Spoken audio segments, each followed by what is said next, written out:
Assalamualaikum warahmatullahi wabarakatuh. Innal hamdalillahi nahmaduhu wa nasta'inuhu wa nastaghfiruh wa na'udzubillahi min syururi anfusina wa min sayyiati a'malina. May yahdihillahu fala mudilla lahu wa may yudlilhu fala hadiyalah. Asyhadu an la ilaha illallah wahdahu la syarikalah wa asyhadu anna Muhammadan abduhu wa rasuluh. Allahumma shalli ala sayyidina Muhammad wa ala ali sayyidina Muhammad kama shallaita ala sayyidina Ibrahim wa ala ali sayyidina Ibrahim. Wa barik ala sayyidina Muhammad wa ala ali sayyidina Muhammad kama barakta ala sayyidina Ibrahim wa ala ali sayyidina Ibrahim fil alamin innaka Hamidum Majid. Rabbi shrah li sadri wa yassir li amri wahlul 'uqdatam min lisani yafqahu qawli amma ba'du. Hadirin hadirat jamaah kaum muslimin wal muslimat yang dirahmati oleh Allah Subhanahu wa taala. Kali ini kita akan masuk hadis pertama babus sholatil jumu'ah, yang mana hadis ini membahas tentang bab khusus tentang sholat Jum'ah ya.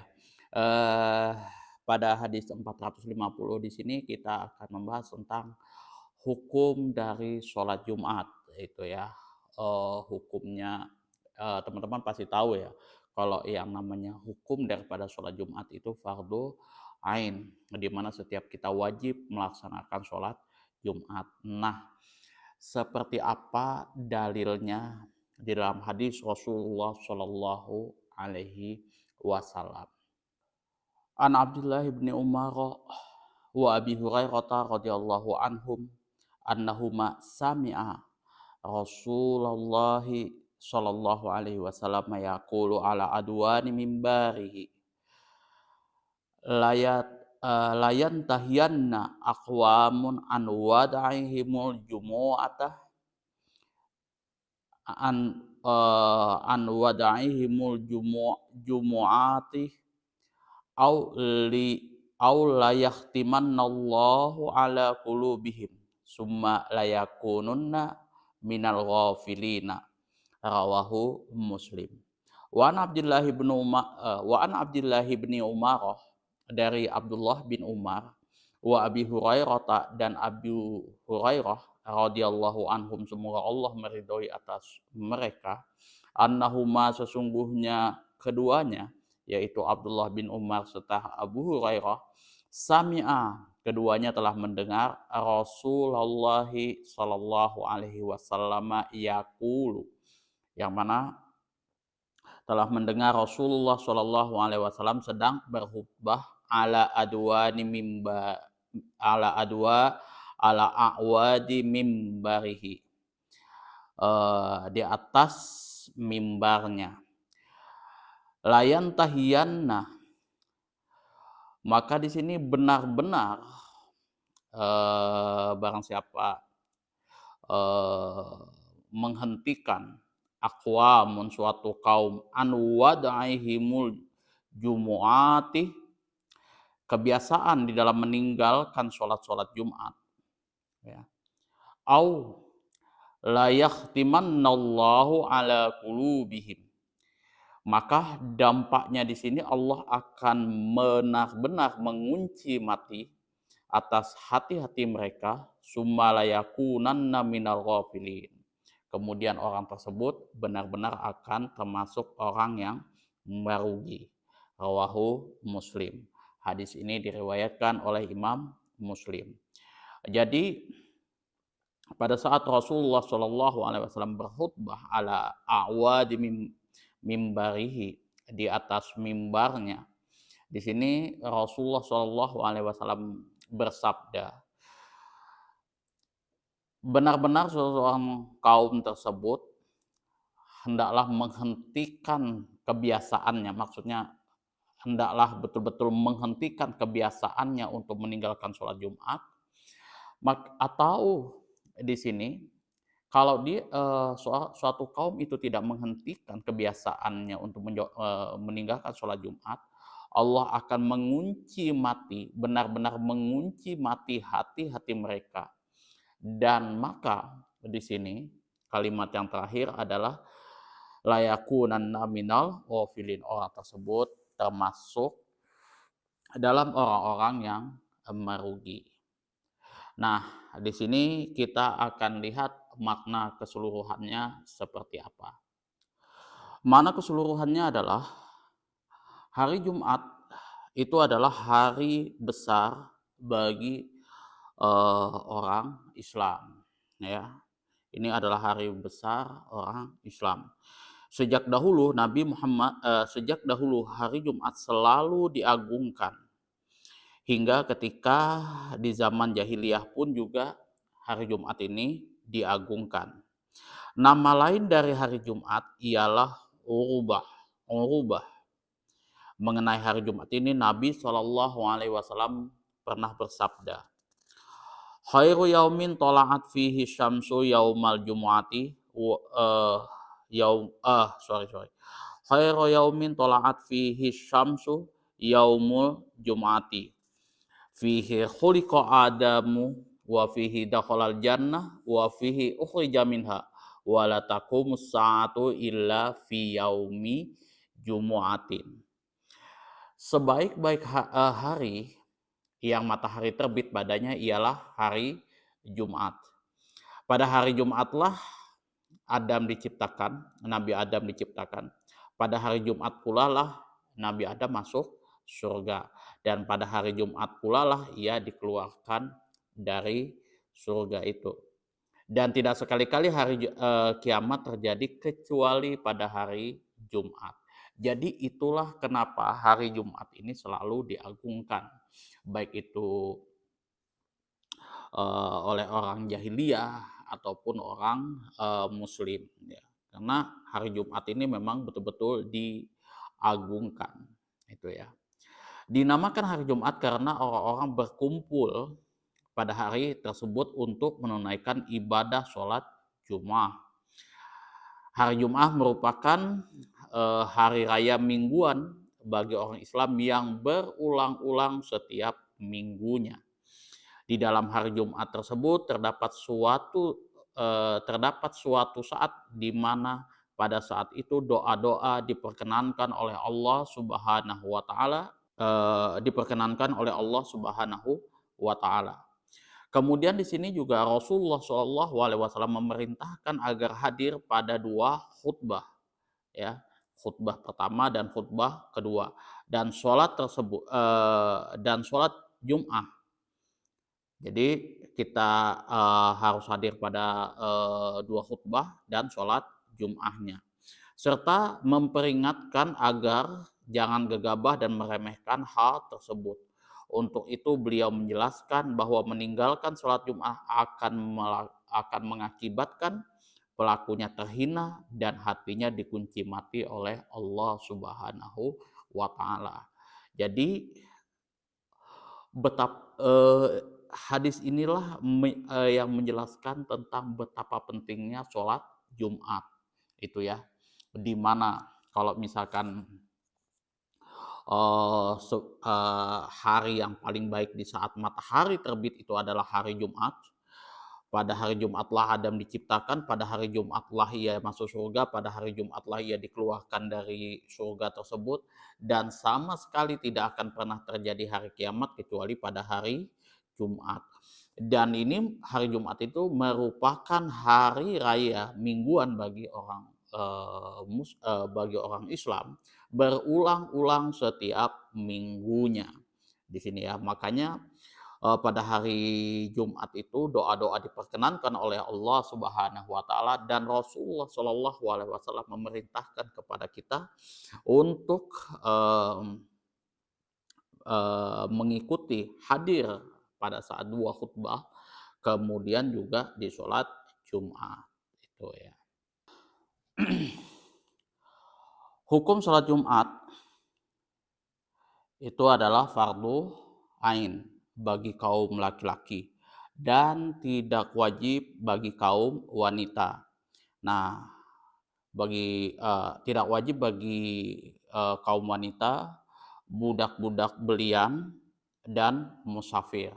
Jadi musafir tidak masuk dalam kategori wajib sholat Jumat, budak-budak belian dan wanita. Waktu sholat Jumat ialah waktu sholat zuhur. Jadi bertepatan dengan waktu sholat zuhur. Orang yang mengingkari kewajiban sholat Jumat hukumnya adalah kafir. Dalil asal mengenai sholat Jumat adalah firman Allah Subhanahu wa taala. Ya ayyuhalladzina amanu idza nudiya lis-sholati miyaumil jumu'ati fas'au ila dzikrillahi wa dzarul bai'. Al-Jum'ah ayat 9. Hai orang-orang yang beriman, apabila diseru untuk kalian menunaikan sholat pada hari Jumat, maka bersegeralah. Fas'au ila zikrillah. Bersegeralah kamu untuk mengingat Allah. Dan tinggallah jual beli. Ini surah Al-Jum'ah ayat 9. Teman-teman pasti tahu lah surat ini ya. Kemudian sholat Jumat dipardukan awalnya itu di Mekah. Tetapi masih belum dilaksanakan kecuali setelah Nabi Shallallahu Alaihi Wasallam berada di Madinah. Mengingat saat itu kaum muslimin masih dalam keadaan lemah, masih minoritas lah katakan di situ itu, dan tekanannya pada waktu itu luar biasa dahsyat ya. Sholat Jumat pertama kali dilakukan oleh Nabi Shallallahu Alaihi Wasallam ialah di kalangan Bani Amr ibnu Mu'az yang terletak di antara Kuba dan Madinah, tepatnya di lembah Ronunah ya. Jadi pertama kalinya sebenarnya sholat Jumat ini sudah dipardukan awal-awal itu di Mekah, tetapi karena tidak memungkinkan kondisinya pada saat itu, maka Rasulullah Shallallahu Alaihi Wasallam melaksanakannya ketika berada di Madinah. Dan pada waktu itu Rasulullah melakukan sholat Jumat pertama kali di kalangan Bani Amr ibnu Mu'az yang terletak di antara Kuba dan Madinah, tepatnya di lembah Raunah. Itu sejarah pertama kalinya sholat Jumat dilaksanakan. Nah, sebenarnya sih apa ya, sholat Jumat itu walaupun adalah sholat yang wajib fardu ain, sebenarnya polemik yang terjadi itu yang saya lihat, yang saya dengar itu kalau azannya itu benar-benar kencang betul-betul ya. Itu pokoknya menggelegar kalau yang saya lihat itu. Padahal sebenarnya tidak harus seperti itu. Itu ya, sholat Jum'ah.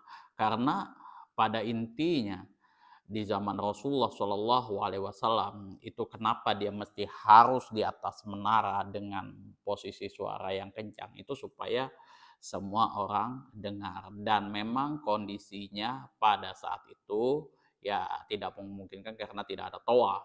Tapi di saat sekarang sebenarnya bukan toa masjidnya yang kurang kencang yang harus di volumenya dibesarin, tapi sebenarnya keimanan kita yang harus selalu dipupuk ya ketika mendengar azan sholat Jum'ah.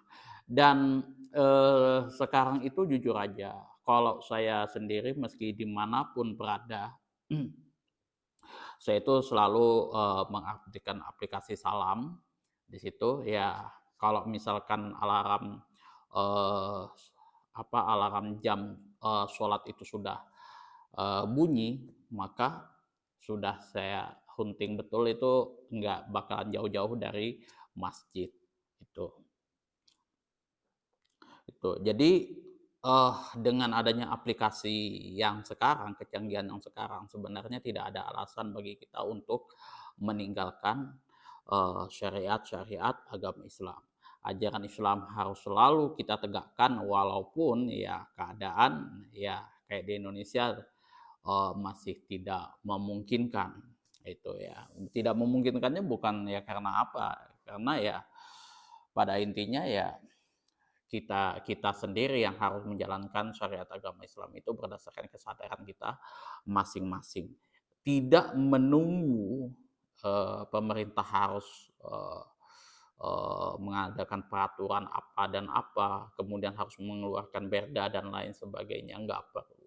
Itu ya. Syariat agama Islam tetap ditegakkan, disyiarkan sebaik mungkin, tanpa harus mengganggu ketertiban orang lain. Itu yang harusnya kita jaga. Tuh ya, jangan sampai kita menjalankan syariat agama Islam, baik itu sholat fardu, kemudian ngaji Al-Quran,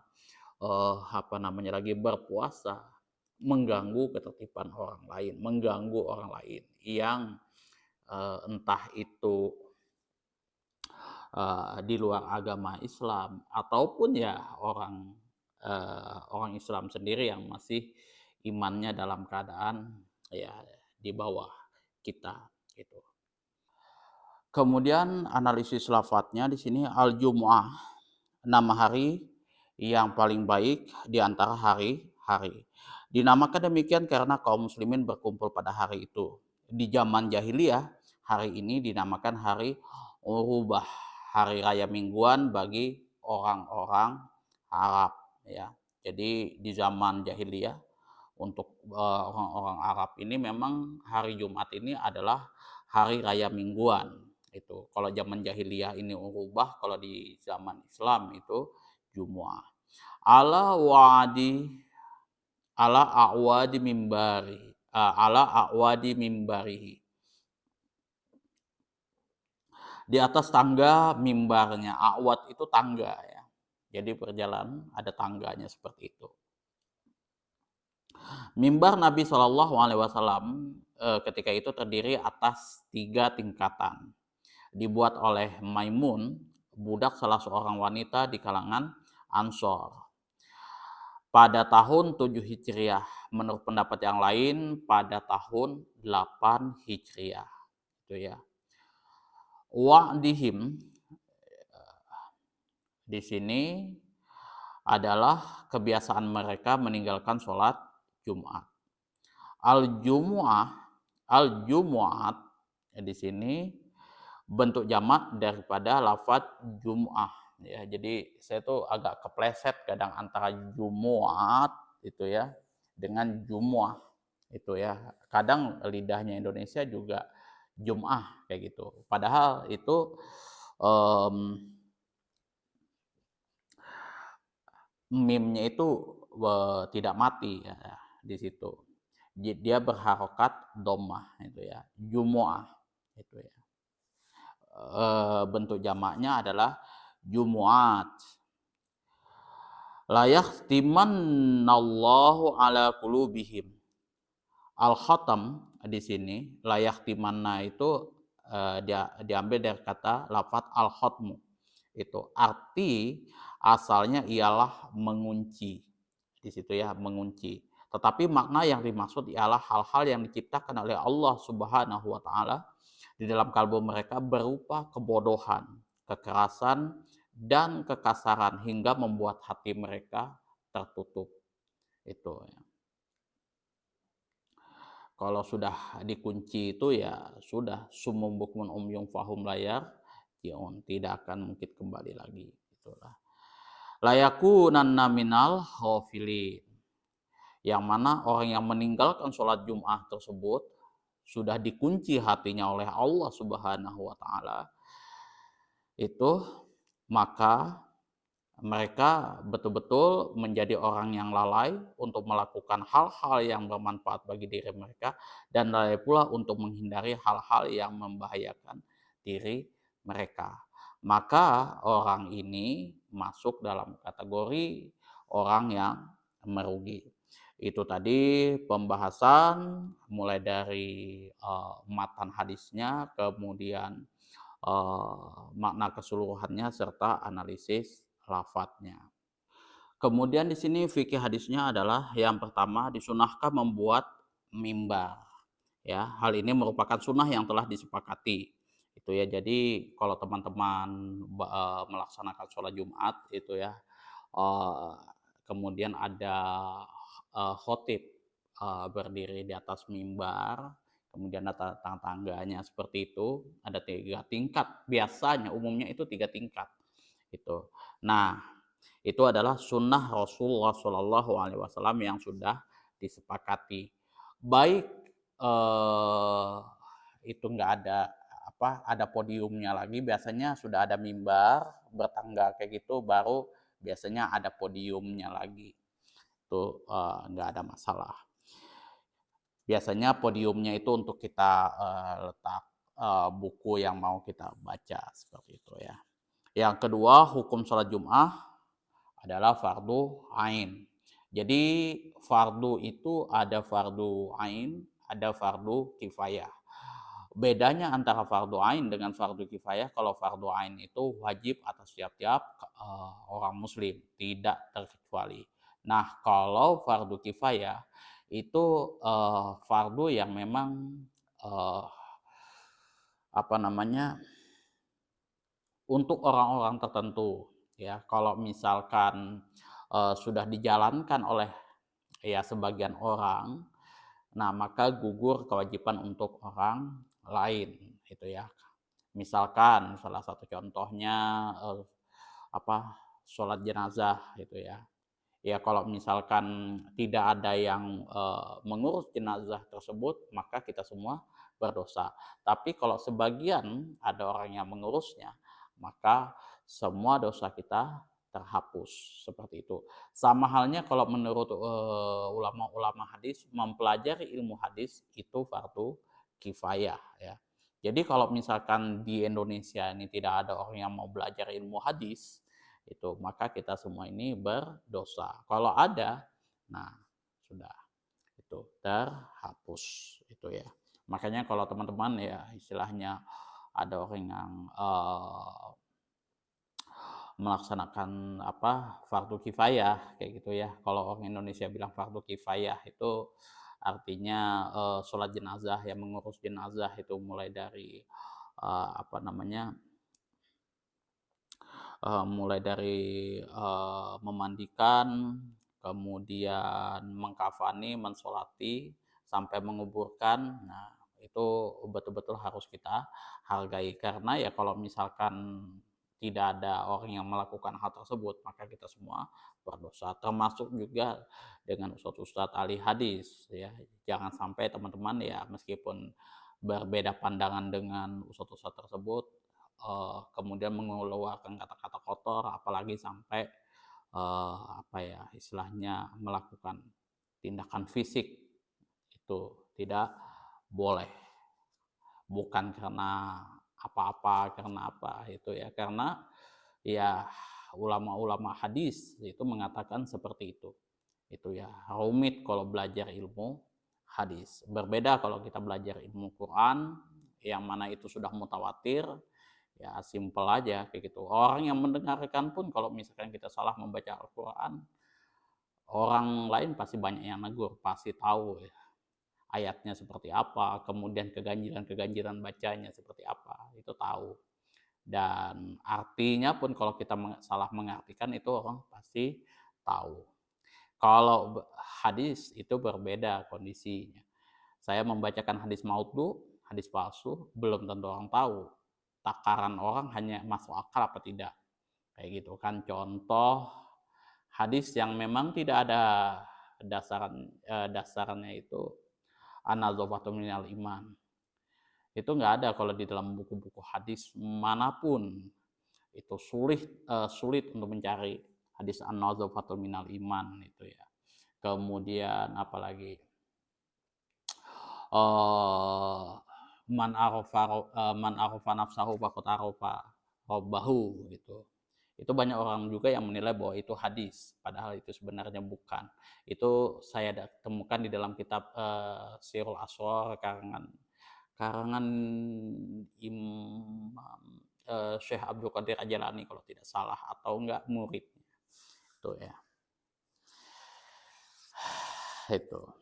Itu ya gambar-gambarannya. Kalau saya membacakan kalimat itu, benar nih kalau misalkan kita sudah tahu diri kita apa segala macam, apa ya, ciptaan-ciptaan Allah, maka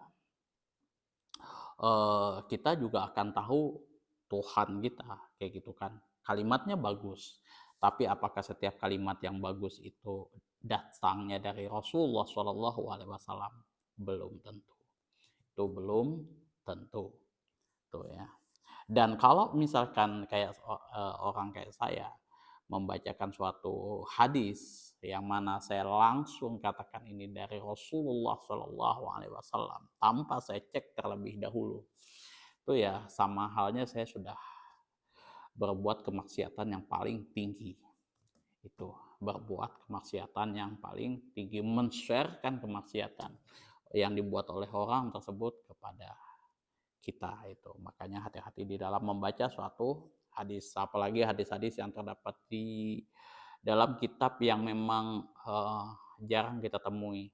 Itu ya kayak misalkan kitab Durratun Nasihin itu. Selalu dikasih tahu di situ ya oleh ustadz-ustadz saya itu jangan belajar atau membaca kitab-kitab itu hadisnya nggak begitu kuat di situ, nggak tahu asalnya dari mana gitu ya. Kalau misalkan baca-baca kayak gitu terus nggak tahu seluk beluk hadisnya kayak gimana, kata-katanya indah langsung main sebar saja, nah itu yang kacau. Nanti turun kayak gitu, sebar sana, itu ujung-ujung nanti ada yang mengatakan, oh ini hadis Rasulullah Shallallahu Alaihi Wasallam. Itu ya bahaya. Itu saja yang dapat saya sampaikan, kurang dan lebihnya saya mohon maaf yang sebesar-besarnya. Akhirul kalam, wabillahi taufiq wal hidayah, summa assalamualaikum warahmatullahi wabarakatuh.